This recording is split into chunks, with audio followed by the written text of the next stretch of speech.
విషయం ఏదైనా ఉందంటే అది సీఎం జగన్ పై రాళ్ల దాడి. దీని గురించే చర్చ జరుగుతుంది. అయితే సీఎం జగన్ పై రాళ్ల దాడి జరిగింది. ఈ రాళ్ల దాడి ఘటన అనేది జగన్ కి రాబోయే ఎన్నికల్లో అనుకూలంగా ఉంటుందా, వ్యతిరేకమా?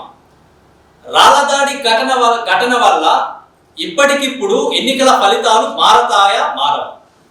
2019 ఎన్నికలకు ముందు ఇలాంటి ఘటనలు ఏమైనా ఎన్నికలపై ప్రభావం చూపించాయా లేదా అని గమనించినట్లయితే, అప్పట్లో 2019 ఎన్నికలకు ముందు అప్పట్లో జగన్ పై విశాఖ ఎయిర్పోర్టులో కోడి కత్తితోటి దాడి చేయడం, అలాగే వైఎస్ వివేక హత్య, ఈ రెండు కూడా జగన్ సానుకూలంగా మార్చుకున్నాడా లేదా?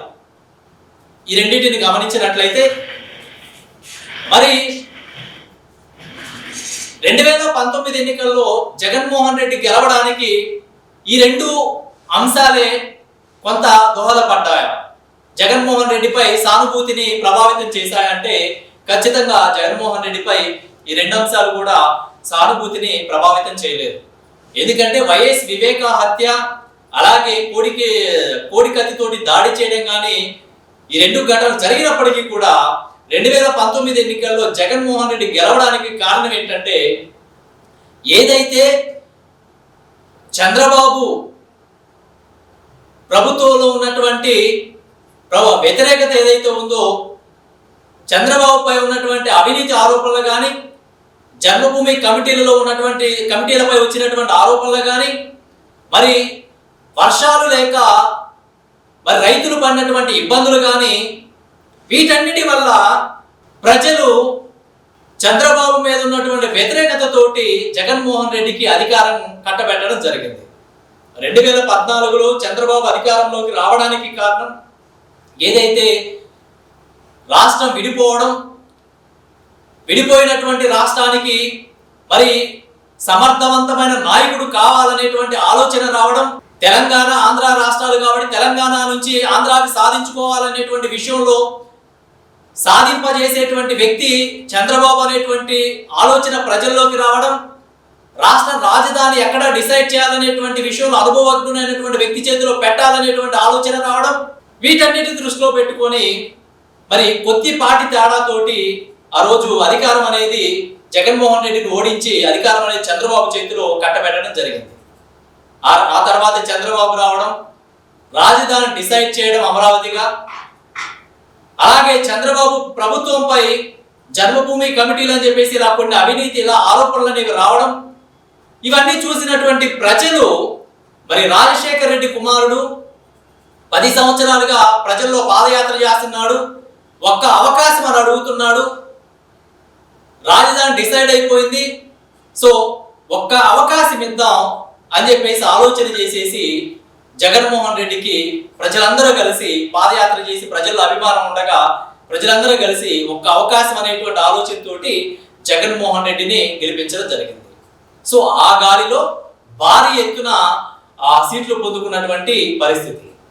కాబట్టి ఆ విధంగా జగన్మోహన్ రెడ్డి 2019 ఎన్నికల్లో ముఖ్యమంత్రి అయ్యాడు తప్ప మరి కోడి కత్తి కానీ వైఎస్ వివేక హత్య సానుభూతి కానీ ఇవైతే పెద్దగా ప్రభావితం చేయలేదని చెప్పవచ్చు. ప్రస్తుతం మరి చూసినట్లయితే మరి సీఎం జగన్ పై రాళ్లతో దాడి, ప్రస్తుతం అధికార పార్టీ నాయకులైతే ప్రెస్ మీట్లు పెట్టి మరి జగన్ పై హత్యాయత్నం జరిగింది, రాళ్లతో దాడి జరిగింది అని పదే పదే మాట్లాడడం చూస్తుంటే నిజంగా చాలా హాస్యాస్పదంగా అనిపిస్తుంది. ఎందుకంటే హత్యాయత్నం చేయాలనుకునేటువంటి వాళ్ళు చిన్న రాళ్లతోటి దాడి చేయరు కదా, మరి దాన్ని హత్యాయత్నంగా మాట్లాడేటువంటి పరిస్థితి. అలాగే ఆ ఘటన జరిగినటువంటి ప్రదేశంలో ఏదైతే ఈ ఘటన జరిగిందో ఆ ఘటన జరిగినటువంటి ప్రదేశంలో మరి భద్రతా సిబ్బంది కూడా ఘటన జరిగిన వెంటనే మరి ఎలక్ట్ అవ్వాల్సినటువంటి భద్రతా సిబ్బంది కూడా ఎలక్ట్ అవ్వకపోవడం, వెంటనే స్పందించకపోవడం, ఇదంతా చూస్తుంటే కావాలని చెప్పేసి అధికార పార్టీ సానుభూతి పొందడానికి, ఎన్నికలకు ముందు సానుభూతి పొందడానికి, దానిని ప్రతిపక్షంపై వేయడానికి కావాలని చెప్పేసి అధికార పార్టీ చేసింది అనేటువంటి విమర్శలు కూడా ప్రతిపక్షాల నుంచి వస్తున్న పరిస్థితి. సో ఏదేమైనా సరే